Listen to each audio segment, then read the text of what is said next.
Hello लोगोफोर, दिनैनि बे गोदान मोनसे भिडिअनि गेजेरजों नोंथांमोनखौ गासैखौबो बरायनानै लाग्रोनाय थालायबाय। लोगोफोर, दिनै आं बे भिडिअनि गेजेरजों नोंथांमोननो अलंबार गयारि प्रेजेन्स बेनारनिफ्राय दिहुनजानाय गोदानै आबुं मोनसे बर' सावथुननि सायाव भिडिअ आपडेट लानानै फैदों। बे बर' सावथुननि टाइटेल आरो थाम्बनेलनि मुङानो जादों दोहौ। नोंथांमोनाथ' बे दोहौ मुंनि आबुं मोनसे बर' सावथुनखौ गोबाङानो नायखादों आरो मिथिखादों जानांगौ दे।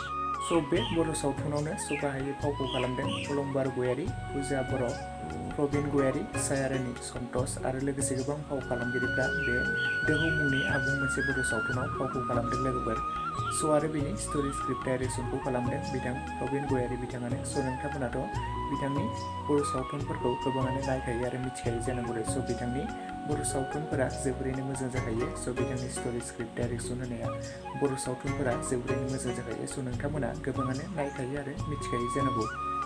बे बर' सावथुनखौ एपिसड 1 निफ्राय लानानै एपिसड 3 सिम अलरेडि रिलिज खालामनानै होखाबाय बिदि लोगोफोर। आरो बेनि एपिसड 4 खौ नोंथांमोना गोबाङानो नायनो थाखाय एक्साइटेड जानानै दंमोन जानांगौ। गोबाङानो कमेन्ट्स खालामदोंमोन माब्ला नुनो मोनगोन होननानै।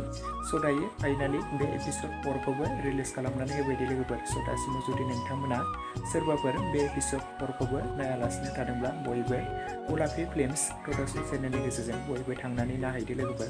आरो सोर नोंथांमोना बे बर' सावथुनखौ एपिसड 1 निफ्राय लानानै दासिम एपिसड 4 सिम नायखो आरो नायनानै माबोरै मोनखो बयबो कमेन्ट सेक्सनाव लिरना फोरमायहरदो। आरो बेनि एपिसड 5 खौ नोंथांमोना नायनो थाखाय एक्साइटेड नामा? नोंथांमोना बेनि आरो एपिसड 5 खौबो नायनो थाखाय एक्साइटेडब्ला बयबो कमेन्ट सेक्सनाव लिरना फोरमायहरदो। बे एपिसड 5 खौबो थाबैनो गलापि फिल्म्स प्रडाक्सन चेनेलनि गेजेरजोंनो नोंथांमोना थाबैनो नुनो मोनगोन लोगोफोर। नोंथांमोना सोर एक्साइटेड बयबो कमेन्ट सेक्सनाव लिरना फोरमायहरदो। बे एपिसड 5 खौबो रिलिज खालामो अब्ला बेनि सायाव गोदानै मोनसे फिन नोंथांमोननो आपडेटनि गेजेरजों फोरमायनानै होबावगोन। नोंथांमोना बयबो नायनो थाखाय नेनानै थाथ'लायब्लानो जाबाय। बे बर' सावथुनखौ आरो सोर नायनानै मोजां मोनदों बयबो कमेन्ट सेक्सनाव लिरना फोरमायहरदो।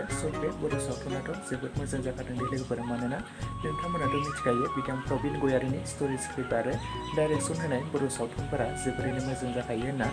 दासिमाव जुदि नोंथांमोना सोरबाफोर नायालासिनो थादोंब्ला बयबो गलापि फिल्म्स प्रडाक्सन चेनेलनि गेजेरजों बयबो थांनानै नायहैदो लोगोफोर। लोगोफोर, लोगोसे आंनि दासिमनि भिडिअ आपडेटआ बेखिनियावनो। भिडिअखौ नायनानै जुदि नोंथांमोना मोजां मोनदोंब्ला लाइक खालामदो। लोगोसे चेनेलाव गोदानै फैदोंब्ला साबस्क्राइब खालामनानै खाथिनि बेल आइकनखौबो अल प्रेस खालामना लादो, जाहाथे नोंथांमोना बेफोरबायदिनो गोदान आंनि बे चेनेलाव बर' सावथुन आरो एलबामफोरनि भिडिअ आपडेटखौ मोनथिबाय थायो।